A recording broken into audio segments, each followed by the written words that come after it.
Bonjour les amis, comment vous allez? Moi je vais super bien, Dieu fait grâce. Aujourd'hui je vais vous raconter une histoire, comment je pense à l'histoire, je commence déjà à rire en fait. Une histoire digne d'un film de je ne sais pas, peut-être Nollywood ou je ne sais pas quoi. Bref, c'est l'histoire d'une jeune fille qui se fait enceinter par son beau-frère. Enceintée par son beau-frère. Donc, elle est sortie avec le mari de sa soeur. Bref, je vous raconte l'histoire. En fait, la jeune fille vient vivre chez sa grande sœur après ses études.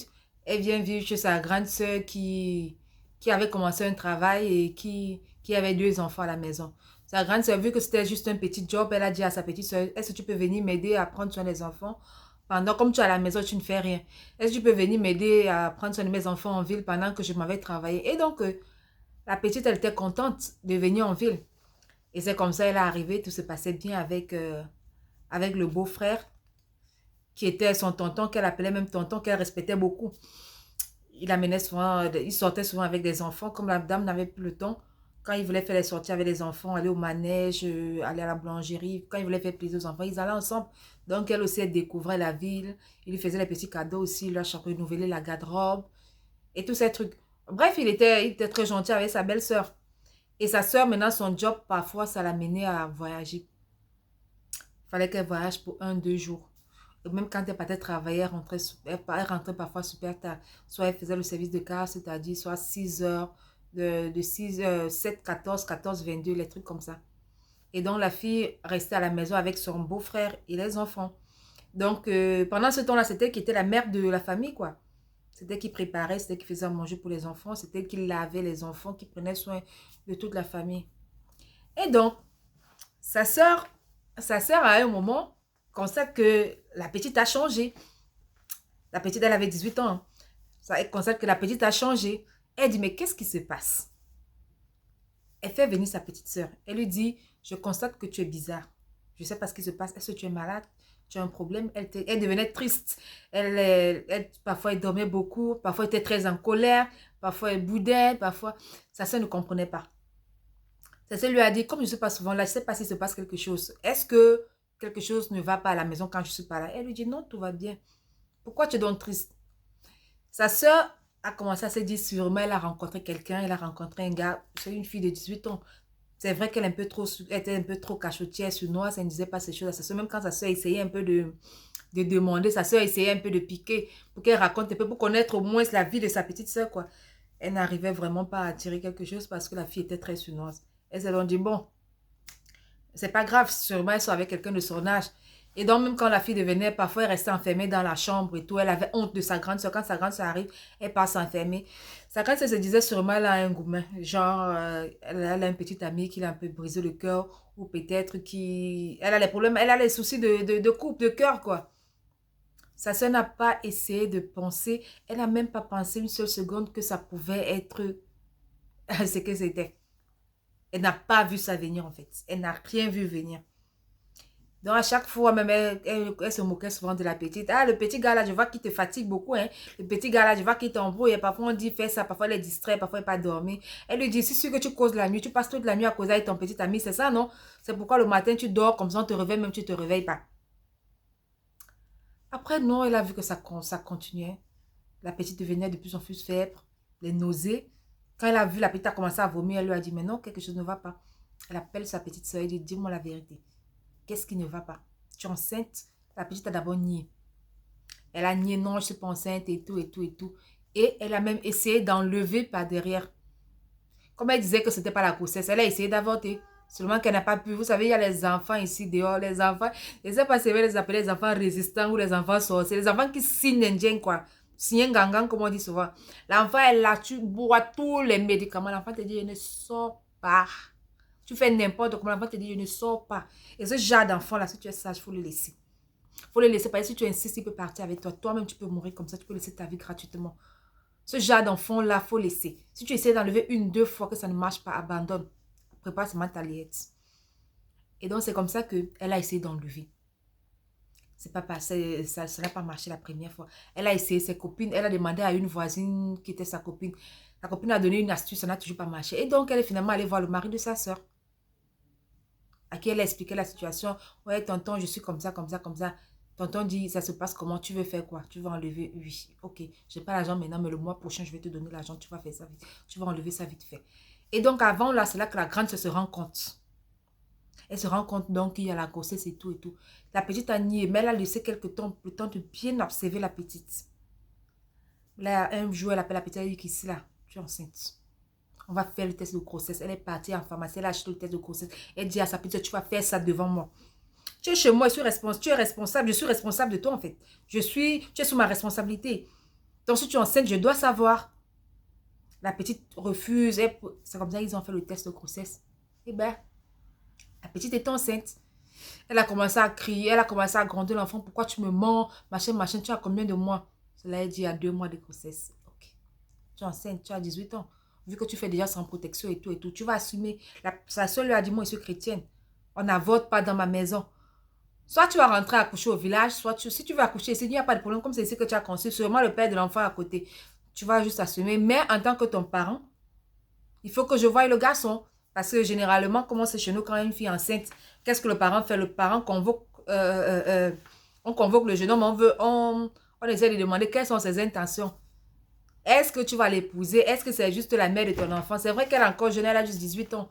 Elle a toute la vie devant elle. Mais pour savoir s'ils ont déjà les projets ou si le gars est prêt ou pas, normalement, la famille doit déjà savoir ça. On appelle toujours le gars pour savoir en fait, est-ce qu'il va prendre soin pour savoir déjà s'il y a quelqu'un ou pas, ou si le gars va fuir, ou comment on va gérer l'histoire. C'est comme ça, donc elle lui dit, faut donc appeler le gars, moi je vais lui parler. Elle dit, ok, il n'y a pas de problème. Le lendemain, elle rentre, tu as parlé au gars. Non, son numéro ne passe pas, mais sûrement son téléphone est faible. Une semaine après, non, c'est comme si on a volé son téléphone, je n'arrive pas à le joindre. Mais qu'est-ce qui se passe? Va, tu me montres la maison du gars. Elle dit que non, le gars n'habite pas ici, il habite loin dans un autre quartier, elle ne connaît pas le quartier, mais le gars vient souvent chez son ami, quelque part au quartier là. C'est là-bas qu'ils se rencontrent souvent, mais le gars, son ami là, a déménagé il y a 3 jours. Sa grand sœur lui dit, mais c'est quelle histoire? Maintenant, le père de l'enfant, si c'est qu'il ne se montre pas, on va le voir. Tu vas faire comment? Elle dit que non, je vais lui dire. Quelques jours après, sa grande soeur lui demande encore, est-ce que tu as pu parler au père de l'enfant? Elle dit oui, j'ai pu parler avec lui. Tu lui as dit que je voulais le voir. Elle dit oui. Il vient quand? Il va venir à la fin de la semaine. La fin de la semaine ne vient pas. Le gars ne vient pas. Sa soeur lui dit, donne-moi le numéro du gars, moi-même je vais l'appeler. Elle dit non, il faut laisser, je vais parler avec le gars, je vais parler avec lui, il ne veut pas qu'on le brusque. Il faut le temps pour digérer la nouvelle et pour faire comme ça. Parce qu'avant, il ne savait pas, je ne lui avais pas dit. Ok. Attendons donc qu'il digère la nouvelle. Il avait dit dans 1 semaine, il n'est pas venu. 2 semaines, il ne vient pas. Elle commence à menacer. Elle dit qu'on va partir. Tu ne vas pas me dire que tu ne connais pas le gars. Tu ne connais pas le chez lui. Tu vas trouver la maison du gars où tu vas me donner le numéro. Elle donne le numéro. La grande s'appelle. Bonjour monsieur, c'est bien tel, tel, tel. On dit non, vous vous êtes trompé de numéro. On me dit non. La soeur dit non. C'est pas vous le petit frère, le petit ami de ma petite soeur. Elle dit non, monsieur. Le monsieur lui dit, mais non, je suis un homme marié et puis je ne connais pas votre petite soeur. C'est là qu'elle se rend. Elle dit à sa petite soeur que peut-être tu as confondu le numéro. Elle prend le téléphone de la petite, elle regarde le numéro, elle voit que c'est le même numéro. Le numéro là, c'est qui? La petite commence à bégayer. En fait, se rend compte que la petite ne connaît même pas la personne. Donc, c'est un numéro qu'elle a aussi pris seulement comme ça pour faire croire que c'était le père. Et la grande sœur maintenant, elle parle à son mari pour que son mari ne se fâche pas, pour essayer de lui faire comprendre qu'écoute, c'est l'enfant. Elle a essayé de faire quelque chose, elle a fait une erreur, mais elle a conçu. On ne peut pas la mettre dehors parce que c'est nous qui l'avons amenée en ville ici. On ne peut pas la renvoyer au village. Au village, la belle sera loin du père de l'enfant et ça va retomber sur la maman d'ailleurs qui ne travaille pas, qui ne vit que de ses récoltes, de ses trucs. Donc, elle a supplié son mari, est-ce que la petite peut rester accouchée là et tout. Mais quand son mari a dit que bon, il n'y a pas de problème. Mais avant, il faut d'abord qu'on sache qui est le père de l'enfant. Maintenant, je ne sais pas si la fille en disant au mari qu'elle était enceinte, si le mari savait déjà que c'était lui le père ou pas.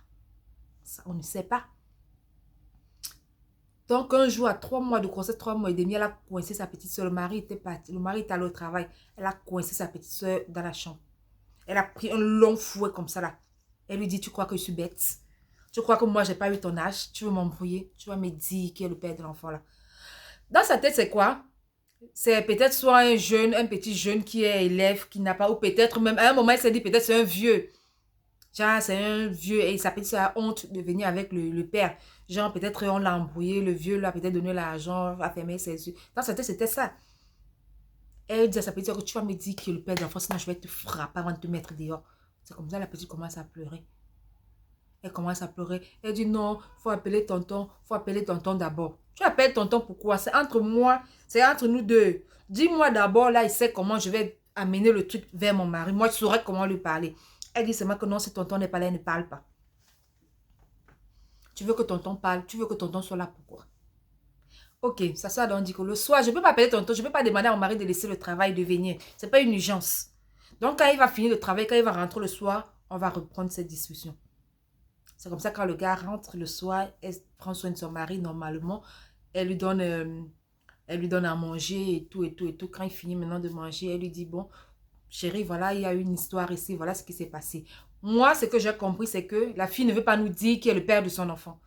Elle ne veut pas qu'on sache. Mais si elle ne nous dit pas, si le gars ne vient pas ici, ça veut dire que la responsabilité va tomber sur nous. Donc, il faut qu'on se batte pour savoir qui est le père de l'enfant, pour savoir s'il compte prendre soin ou pas. Et s'il ne va pas prendre soin, qu'on commence déjà à savoir ce qu'il faut faire dès maintenant.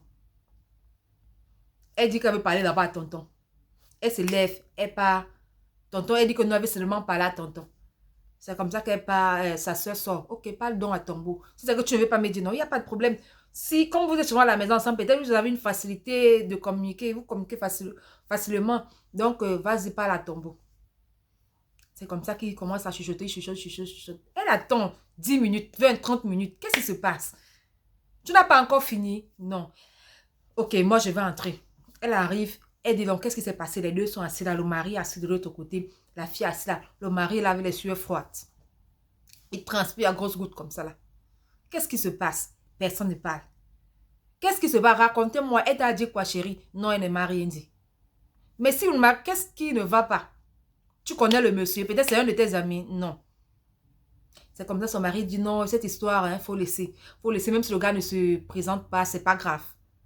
Comme c'est une petite, elle est très effrayée, elle est un peu effrayée. Tu vas forcer comme ça, elle va te dire le nom de quelqu'un alors que ce n'est même pas la personne.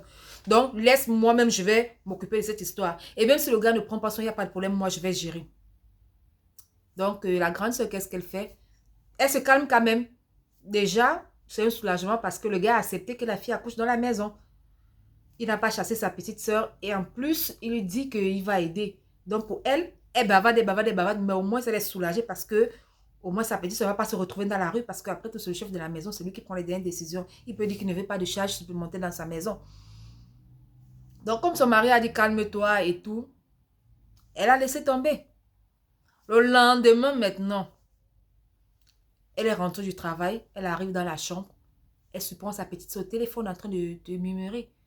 Comme elle savait que le gars ne veut, la fille ne veut pas dire qu'elle est le père de l'enfant, elle est venue tout doucement à la porte. Elle a essayé d'écouter. Elle écoute comment ils sont en train de parler de l'enfant. Non, il ne faut pas dire à ta soeur. Non, on va prendre soin. Elle dit, et la petite disait que si ma grande s'apprend maintenant qu'elle me chasse, je fais comment? Il dit non, tu vois, c'est moi le chef de la maison, je vais gérer. Ne t'inquiète pas, ça va se passer comme j'ai décidé et tout et tout. Elle a laissé la petite à parler, la petite à parler, elle a fini de parler. Maintenant, quand la petite a raccroché, c'est là où elle-même, elle dit à la petite soeur, tu vas me dire qui est le père de l'enfant là, aujourd'hui. Je ne vais plus attendre mon mari, même si mon mari va t'aider. Tu vas me dire qui est le père de l'enfant. C'est comme ça qu'elle met la pression. La petite a senti qu'ici, là, non, il n'y a plus rien à faire. Elle devait seulement parler. C'est comme ça qu'elle commence à pleurer, demande pardon à sa soeur. Elle dit, tata, machin, truc. Quoi? Explique. Ah non, c'est tonton qui est le père de mon enfant. C'est tonton qui m'a enceinté. Sa soeur lui dit, quoi? Elle a d'abord giflé. Tu as osé coucher avec mon mari? Elle jure que non, tata, je n'ai jamais couché avec ton mari. Je te jure que je ne peux même pas te faire ça. Je ne peux même pas. Et puis sa soeur est choquée. Tu n'as pas couché avec mon mari, tu es enceinte de lui comment? Donc tu as cherché. Sa soeur lui dit qu'attends. Tu veux vraiment qu'on te chasse de cette maison? Tu es en train d'inventer les choses sur mon mari. Qu'est-ce qui s'est passé? Comment est-ce que tu n'as pas couché avec quelqu'un? Tu n'as pas couché avec quelqu'un et tu es enceinte de la personne. Ça a quel sens? Et puis maintenant, c'est là maintenant qu'elle sort son histoire. Elle sort une idée, une histoire qui n'a ni queue ni tête en fait. Écoutez l'explication qu'elle donne. Elle dit que quand elle était en mauvaise période, qu'est-ce qu'elle a dit? Qu'est-ce qui s'est passé? Donc, comme son frère, son mari a l'habitude d'utiliser une serviette, il y a la serviette de son mari, que son, enfin, la serviette que son mari a l'habitude d'utiliser, elle était pressée, un jour, elle voulait sortir, elle voulait aller elle voulait aller au marché, elle s'est lavée. Et comme elle avait oublié, et comme sa serviette était sale, elle avait trempé qu'elle va laver après, mais elle a oublié de laver. Donc, comme la serviette était sale et que c'est la serviette du mari de sa grande soeur qui était accrochée, qu'est-ce qu'elle a fait? Elle a pris la serviette de sa grande soeur, du mari de sa grande soeur, elle s'est essuyée avec. Donc, elle s'est lavée, elle s'est essuyée les dessous. C'est comme ça que, comme il y avait sûrement des spermatozoïdes sur la serviette, sur la serviette de son beau, de tonton, c'est comme ça que c'est entré, le spermatozoïde est entré, c'est comme ça qu'elle est tombée enceinte. Sa soeur a failli perdre connaissance. Sa soeur était tellement énervée, sa soeur dit, mais c'est quelle histoire? Tu as appris ça où? Donc, juste le fait de prendre la serviette de quelqu'un t'essuyer, tu es tombée enceinte. Elle dit oui, tu ne sais pas que ça existe, c'est comme ça. On a dit que le spermatozoïde ne meurt pas comme ça là. Le spermatozoïde, ça peut peut-être faire, le spermatozoïde ne meurt pas comme ça, ça peut peut-être faire, ça fait plusieurs heures et jours même avant de mourir. Donc, sûrement, ça avait...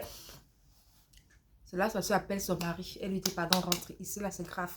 Rentre voir ce qui s'est passé. Rentre écouter ce qu'elle raconte. Sa soeur aussi, d'une part, elle avait espoir que c'était juste une fausse histoire, que c'était juste une accusation comme ça que sa petite soeur faisait. Et quand le gars entre, lui-même à sa réaction, sa soeur a compris que, elle a compris que en fait, ils entretenaient une relation pendant qu'elle était au travail. Il a demandé pardon à sa soeur. Il lui a dit oui, c'était une erreur. Ça est arrivé 2 ou 3 fois seulement et tout. Elle a bien frappé d'abord sa soeur et puis elle a dit si c'est comme ça, je ne peux pas rester avec ma épouse dans la maison. Tu ne peux plus accoucher ici parce que, qui sait, peut-être vous allez continuer quand moi je ne serai pas là. Donc c'est comme ça qu'elle a chassé sa soeur. Elle est partie.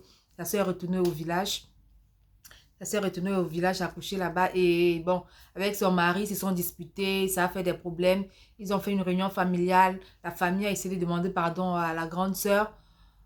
On a essayé de demander pardon à la grande soeur. Ils lui ont dit, tu ne vas pas gâter ton mariage à cause de ça. Ça pouvait être une autre fille du dehors. Ça pouvait être... Bon, la malchance a fait que ça soit ta petite soeur. Elle était encore naïve et tout et tout. Ils ont essayé de parler. La petite soeur aussi a demandé pardon. Elle a dit, ça va plus se reproduire. Comment dire, elle a été naïve. Le tonton lui a donné beaucoup de cadeaux. Il lui donnait l'argent, il lui donnait les choses. Et c'est comme ça que ça s'est passé. Elle a commencé à coucher avec le tonton jusqu'à ce qu'elle tombe enceinte. Donc, finalement, la fille est partie accoucher au village. Et la dame, bah, elle a fini par pardonner le père de ses enfants. Qu'est-ce qu'il fallait qu'elle fasse? Elle ne voulait pas tout reprendre elle ne voulait pas tout reprendre à zéro. Et il a demandé pardon. Et elle a décidé de lui donner une seconde chance. Et voilà, c'est comme ça que le problème est fini. Moi, je vous dis à très bientôt pour une autre histoire. Au revoir.